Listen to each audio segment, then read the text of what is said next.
Bienvenue dans ce nouveau billet de la Bourse en stress, donc en date du 2 mai 2025, juste après la formation donc sur 4 jours concernant les options et je remercie vraiment cette équipe. Il y avait 4 dames, donc c'est une des premières fois où on a autant de femmes avec nous pendant cette formation. C'était une super ambiance et je vous remercie tous pour votre collaboration et je pense que Michael, José et moi-même nous avons été heureux de partager ce que nous savons et puis d'apprendre également de vous-même. Donc, mille merci pour cette formation magnifique. Merci.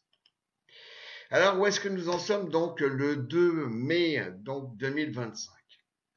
Alors, pendant l'information, nous avons essayé de transmettre notre savoir, mais également notre compréhension des marchés. Et croyez-moi, c'est ce que nous vous avons dit pendant 4 jours. Nous avons plein de choses devant nous qui nous disent réellement le ressenti donc des marchés, qu'est-ce qu'ils nous disent et tout, et on nous bourre la tête avec plein de choses, du bruit, des indicateurs qui n'ont pas de sens, etc., etc. Et je souhaite simplement vous redire, plus c'est simple et plus vous mettez les probabilités de votre côté. Voilà, c'est dit, on vous l'a dit, je répète. Alors, alors le Fear and Greed Index, bah voilà, et ben on quitte cette zone d'extrême peur, de la peur, et puis peut-être on remonte, on remonte, on remonte. Alors, on dit toujours sell in May and go away. Alors, est-ce que ce sera vrai cette année? Je ne sais pas, je ne m'appelle pas Irma, mais il y a des choses quand même qui se passent. Voilà, on voit quand même les indices ont bien remonté. Bon, est-ce que c'est juste avant un coup près, avant que ça retombe? Je ne sais pas. Mais en tous les cas, nous allons regarder ensemble ce que nous disent les marchés. Et donc, pour l'instant, un critère que je vous ai mis là, effectivement, c'est un indice, c'est le Baltique. C'est un indice concernant le fret maritime, donc en vrac. Donc, ça peut être du charbon, ça peut être... donc, ils ne sont pas conditionnés. Ils sont mis en vrac dans les bateaux. Et on voit, donc là, si on remonte dans le temps passé, donc vous voyez, c'est les années 2007, 2008, 2009. Bon, on a vu ici, on était donc en 2021, 2022, vous voyez, donc où on a bien fini. Et là, pour l'instant, on végète. Alors, est-ce que ça veut dire comme quoi le trafic des matériaux de base, donc en vrac, ne se fait pas réellement? Est-ce que l'économie, elle patauge? On a vu les chiffres sur le payroll donc cette semaine. Où effectivement, alors les chiffres du mois précédent sont revenus un petit peu à la baisse, et puis là, on se satisfait donc de 177 000 d'après mes souvenirs. Euh, un job, c'est-à-dire vraiment création d'embauche. Euh, bon, est-ce que ça masque une vérité? Est-ce que l'inflation va repartir à la hausse, va baisser? Est-ce que la Fed va baisser ses taux d'intérêt, ce qui remettrait de la liquidité sur les marchés financiers? Peut-être, peut-être, peut-être. Mais quoi qu'il en soit, vous voyez, donc cet élément nous montre une chose, c'est que on n'est pas en forte valeur où effectivement l'industrie, donc le cycle économique est à fond. Non. Est-ce que ça peut être considéré comme négatif? Peut-être. Alors, depuis le début d'année, vous voyez comme quoi il y a une redistribution, il y a des choses qui ont bien monté, et puis après, ça redescend. Vous voyez, depuis le début d'année, Apple, on est à moins 18%, Amazon, moins 13,40, Google, on est à moins 12,93. Et bon, il suffit de regarder, ça c'est depuis le début d'année, depuis le 2 janvier 2025.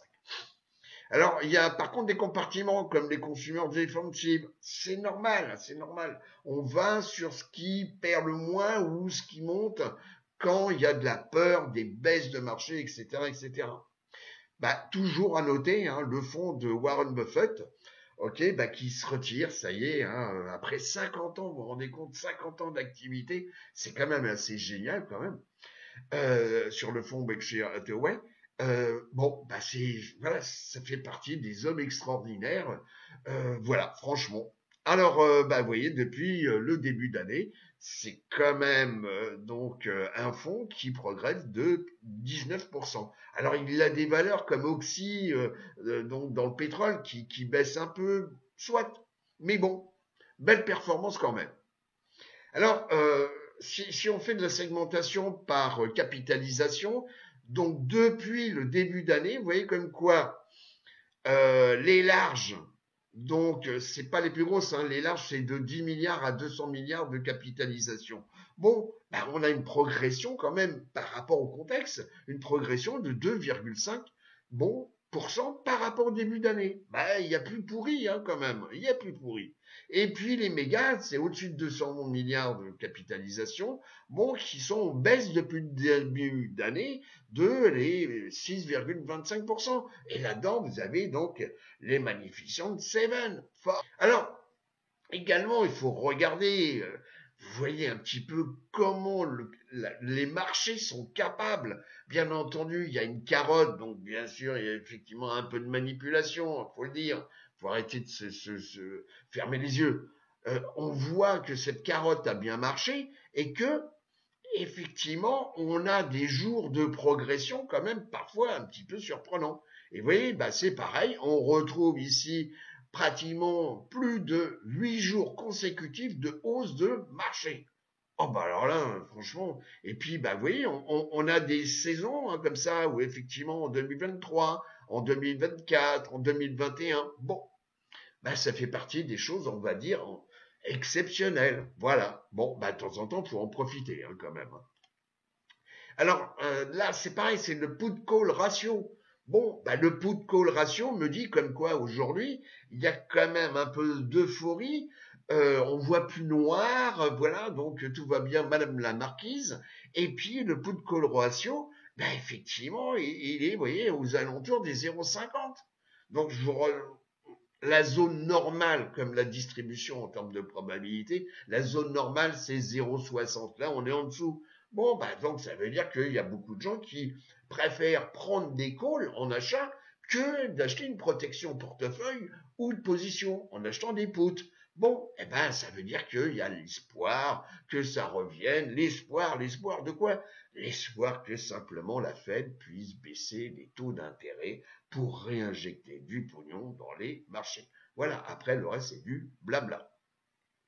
Alors, également une chose, ça je vous ai parlé de Warren Buffett, mais j'en ai déjà parlé, je vous remets ça devant vous, devant vos yeux, c'est qu'effectivement, le fonds Berkshire Hathaway est franchement extrêmement liquide. Il y a une liquide, vous vous rendez compte, de 348 milliards. Donc ça veut dire qu'effectivement, il garde des petits trucs pour pouvoir, peut-être investir de nouveau. C'est-à-dire, c'est ce que j'ai dit, c'est ce que nous avons dit, à un moment donné, il faut être liquide, c'est-à-dire se transformer en dégaineur en permanence sur les marchés, pan, à tout moment, c'est complètement crétin. On peut mettre en péril d'ailleurs son portefeuille, et ça on vous l'explique en money management, et je pense que nous sommes un des rares de formation, une des rares formations qui en parlent en profondeur, franchement. Donc là, effectivement, il est extrêmement liquide, donc ça permet de prendre des positions, donc avec ce qu'on appelle l'effet de la marge, voilà, donc collecté et retenu par votre broker, et ça vous permet de pouvoir prendre des positions quand il faut. Prendre des positions pour prendre des positions, non, ça sert strictement à rien. Il y a des opportunités et c'est à ce moment-là où les probabilités sont avec vous. Et deuxièmement, c'est là où le retour est monumental. Voilà, c'est tout, c'est dit. Donc là, extrêmement liquide. Bon, alors petit cadeau. J'ai regardé donc effectivement pour Warren Buffett. Donc, alors c'est amusant, vous voyez, il a fait rentrer des nouvelles valeurs. Oui, New Holding, voilà. Et puis là, c'est du renforcement. Donc, il a renforcé même sur Oxy. Alors, c'est ça que c'est amusant, c'est-à-dire que Warren Buffett, c'est tout à fait la personne qui voit ça sur du très long terme. par rapport à une déformation que de beaucoup de traders ont, où ils regardent, voilà, il faut que ce soir, je fasse le même chiffre d'affaires que la semaine dernière, que le jour dernier, voilà, alors que non, les marchés, c'est pas un distributeur de billets de banque, hein. C'est pas parce que vous allez au distributeur vous retirer 50 euros, ou 50 dollars, ou 100 dollars, que demain je vais retirer. Non, c'est pas ça les marchés. Il y a des jours fastes et des jours moins néfastes. Voilà. Donc même si vous avez une position qui peut être perdante, ben on voit ça sur du moyen terme. Et donc, vous voyez, même sur Oxy, il a renforcé sa position, comme quoi. Et puis là, a priori, il a pris une nouvelle position sur STZ. Ce n'est pas du conseil, allez voir, voilà, STZ. Je vous mets le tableau de tout le portefeuille de Berkshire Hathaway. Bon, alors, par contre, j'ai regardé, et je vous transmets un petit peu, c'est le fonds de Soros. Bon, et je me suis aperçu, et on en a parlé pendant la formation. Vraiment, l'économie américaine, c'est quand même le Russell 2000. C'est 2000 boîtes purement américaines et qui est l'issue, donc, le reflet donc, de l'économie américaine. Et là, effectivement, deux choses, je me suis aperçu. Il a vendu des puts. Donc, peut-être, c'est ce qu'on appelle le secure put. Donc, c'est pour avoir donc en portefeuille à un prix moindre, donc en vendant des puts. Et puis en même temps, il a pris des positions puisqu'il en a acheté, vous voyez, New Holding. Bon. Alors, est-ce que ça veut dire comme quoi l'économie, par rapport à tout le tintouin qu'on vous a dit, fait, et puis transmis à travers d'excellentes radios, entre autres françaises, je pense à BFM, ben enfin, bon, je critique pas, mais en tous les cas, peut-être que par rapport à ce qui s'est fait, la politique de Trump, ou etc., je suis pas là pour faire de la publicité, mais peut-être ça va redynamiser l'économie américaine. Allez savoir. Les secteurs sur 6 mois. Donc, on l'a bien étudié pendant la formation. Donc, la seule chose qu'on est capable de dire aujourd'hui sur 6 mois, c'est que les financières sont le premier secteur sur 6 mois. Bon. Donc, rappelez-vous, ceux qui ont fait la formation, donc la roue sectorielle, comment se situent les secteurs, etc. Donc, croissance, décroissance, stagnation. Bon. Deuxième secteur, les télécoms. Bon, YZ, pour pas le citer. Et puis le troisième, les utilities. Et puis le quatrième, les staples. Donc, quand on est là, on pourrait dire comme quoi nous sommes d'un point de vue situation économique, en récession. Bon.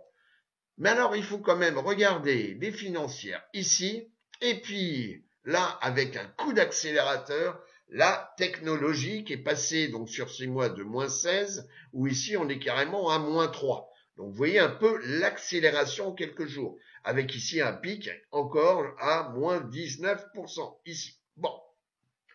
Alors, je ne m'appelle pas Irma, mais en tous les cas, les chiffres me parlent, le marché me parle. Donc, effectivement, est-ce qu'on repasse donc sur une nouvelle cycle financière, technologie? Alors, le VIX, là, nous sommes en weekly.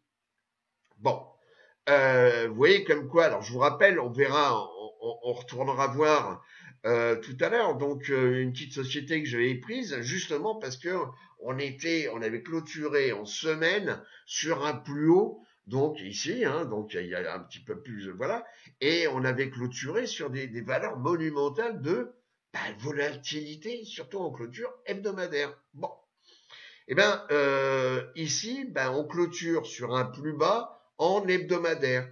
Bon, il se peut qu'on revienne tester ici la zone des 20, donc la moyenne mobile ici, qui est la moyenne mobile 200 jours, 200 semaines, excusez-moi, voilà.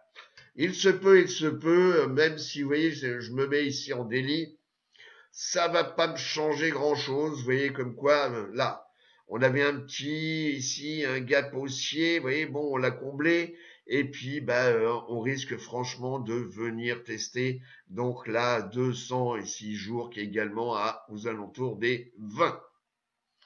Alors, si on compare les 4 indices, donc le Dow Jones industriel, le SP500, le Nasdaq 100 et le Russell 2000, eh ben, déjà, premièrement, sur 6 mois, le seul qui est positif, légèrement, hein, c'est le Nasdaq 100. Bon. Et puis, en deuxième position, le SP 500, qui est, allez, on va dire, à 0 sur 6 mois.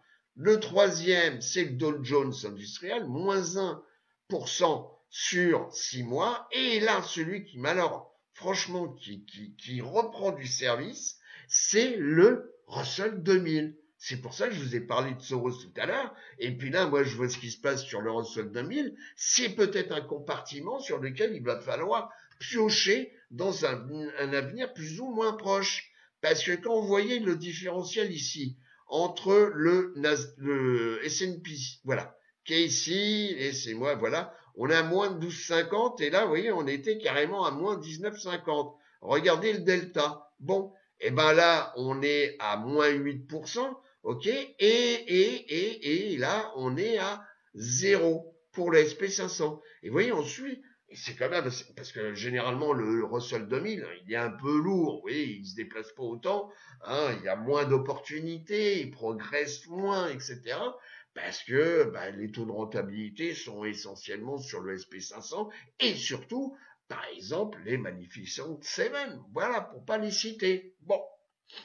Alors, le Russell 2000, vous voyez comme quoi, là, on vient de clôturer, je suis en délit, on vient de clôturer donc le 2, ici, au-dessus de la moyenne mobile 50. Bon, la moyenne mobile 50 qui avait cassé à la baisse, là, 200. Bon, la 200, elle est légèrement un petit peu retombante, oui, soit, mais bon, si on regarde un petit peu les indicateurs, bon, bah, que ça soit le RSI ou le MACD, bon, le MACD, il est encore un petit peu négatif, mais bon, bah, vu l'accélération qu'il y a, et puis le RSI, on est passé au-dessus de la zone de neutralité. Bon, alors bien entendu, on va pas se précipiter quand vous avez un truc comme ça. Forcément, on revient tester des valeurs, hein, que ce soit des supports ou des résistances quand on monte. Bon, et là, je vous rappelle préalablement, on était dans un canal pour un bon paquet de temps. Vous voyez, hein, c'était donc en 2023.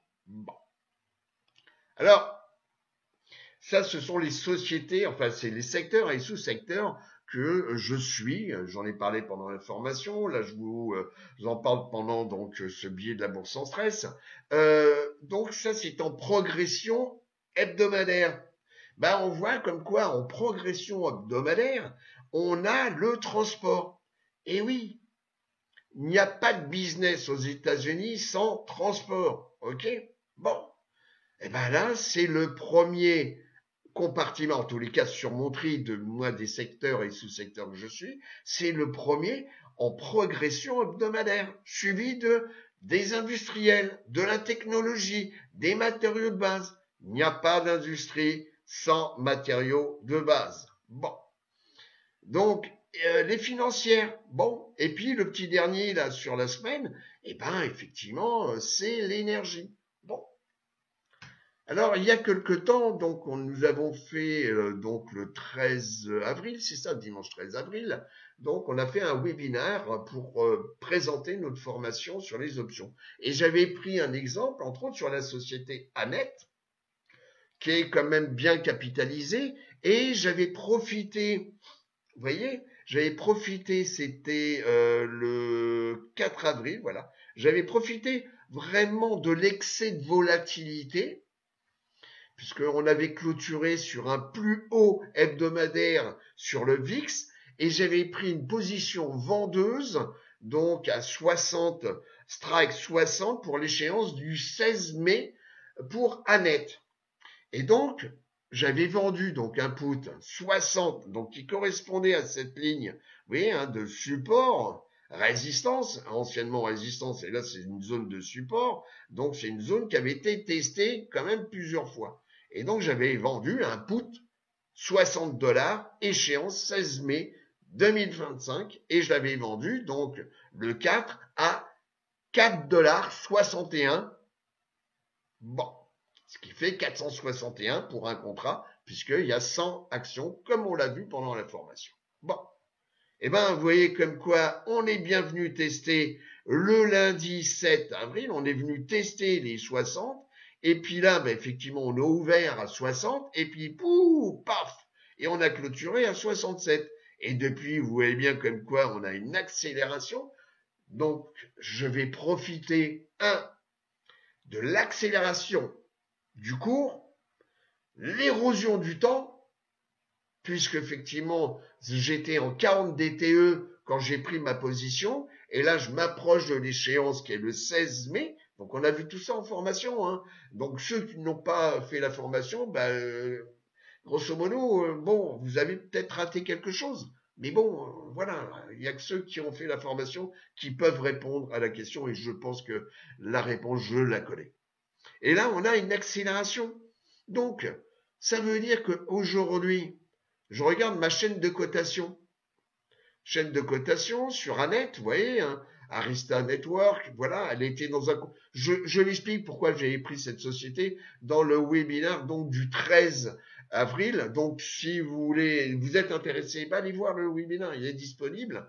Hein, donc, José avait montré sa méthode. Moi, je vous avais montré cet exemple pour vous montrer comment je trade. Et vous voyez, regardez simplement, on n'est pas arrivé au 16 que rien que vendredi. Donc, le 2 mai, eh ben, je peux clôturer ma position. Donc, carrément, allez, le dernier, c'était le 7 cents. Bon, oui, je vais perdre 7 cents sur 461. Et alors, eh ben, voilà, j'ai plus la position et basta. Ou je laisse courir ma position, c'est-à-dire que je vais pas payer une commission, c'est ça que ça veut dire. Je vais pas payer une commission qui est aux alentours de 1 dollar avec Interactive Broker, et puis racheter ma position. Je vais profiter pleinement, donc, voilà, de la prime encaissée. Après, chacun fait comme il veut, voilà. Donc également pendant la formation, c'est Michael qui a pris sur un compte qu'il a, il a pris la position. Donc c'était, je la verrai, entre autres, voilà, il y a une dénommée Virginie, voilà, bon, elle se reconnaîtra. Je lui ai dit, tu peux prendre, ça c'était lundi soir, j'ai dit, tu peux prendre cette position, voilà. Donc c'était toujours pour l'échéance du 16 mai, donc c'était vendre X, bon, une belle, hein, c'est United States Steel, donc en rapport avec l'acier. Et donc un strike, vendre un put, stack 30, puisqu'il sert également, vous voyez, c'est une zone de support. On avait vu le bêta, on avait vu également le max pen, bon, tout ce que on voit pendant les formations. Et je lui avais dit, tu as une belle petite prime. Et puis voilà, bon, c'était lundi dernier, donc on devait être le 28, ouais, le 28, voilà. Et puis bon, oui, on continue de monter, donc ça veut dire, érosion du temps, cours qui monte, donc la prime, elle descend. Alors, est-ce qu'on va jusqu'à l'échéance? Peut-être, mais bon, pour l'instant, la position est quand même relativement, je dirais même fortement positive. Voilà, il faut le dire. Alors, là, je vous fais profiter de mon screener, donc sur des sociétés qui économiquement rapportent beaucoup en termes de retour sur investissement, en termes de performance d'entreprise. Bon. Et là, j'ai vu une petite société. Oui, tiens, vous voyez, je l'avais pas vu. Là. Voilà, je retrouve donc Annette. Vous voyez, bon voilà, hein, donc elle faisait partie du screener aussi également. Voilà. Moi, je l'avais pris parce que vraiment, elle était dans le fond du panier parce qu'elle avait baissé de 50%. Une société qui est capitalisée comme Annette, qui perd 50%, c'est pour ça que c'est ce que j'ai appelé l'effet élastique. Donc j'avais vendu des puts, bon, comme on vient de le voir. Bon, en tous les cas, pour cette semaine, je vois une autre entreprise, c'est la société DEC.